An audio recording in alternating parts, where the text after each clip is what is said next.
Mare? Maring Tess?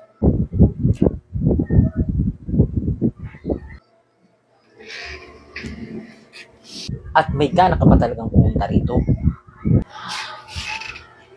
Anong ginagawa mo, Mare? Nagpapaganda para hindi maagaw sa akin ng aking may labs-atong ang mga ahas na nakapaligid at handang manlingkis. Anong sinasabi mo, Mare? Ano? Teka lang, Mare. Hindi lang tayo nagkakaintindihan. Pagkatapos mong sabihin sa akin na 4 na beses ka sa isang linggo pinupuntahan, ngayon sasabihin mo sa akin, hindi ko naiintindihan.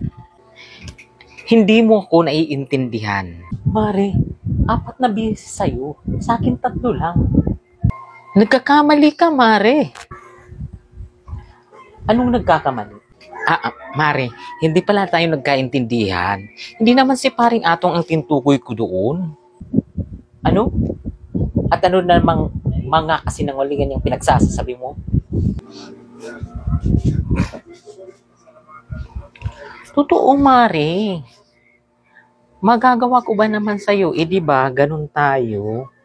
Magkaibigan tayo, di ba? Totoo. Tsaka, hindi ko magagawang agawin sa'yo si paring Atong. Totoo. Teka lang, man. At sino naman yung sinasabi mo? Maria, sa'yo ko lang sasabihin to, kasi may tiwala ako sa'yo. Alam kong kapag sinabi ko to sa'yo, hindi mo to ipagkakalat sa iba. Hindi mo sasabihin sa mga kumari natin. Oo naman. Alam mo naman, wala akong tiwala sa mga yun.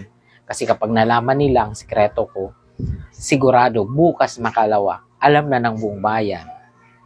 Buti ka pa, Maring Tess. Hindi mo kakalat to. Promise mo, hindi mo sasabihin. Promise. Hindi ko talaga sasabihin. Naiya ako, Mari. Pero sige na. Sino ba sa ating mga kumpare ang wala ring partner, wala ring asawa? Sino ba sa ating mga kumpare ang biyudo? Huwag mong sabihin.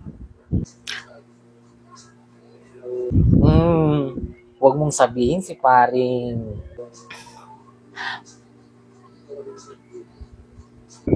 Totoo? Si paring Pidong? Si paring Pidong?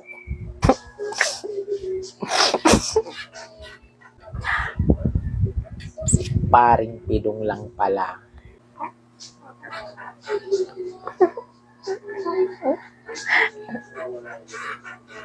Kayo pasikre-sikreto pa kayo. Kaya pala, nakita ko kayo ng isang araw, binigay sa'yo yung mga labahin niya. Ikaw palang naglalaban ng mga damit niya. At saka, maalala ko pala, binigyan ka rin ng pera. Hindi mo maitatanggi. Aba. At para na nga pala kayong talagang mag-asawa.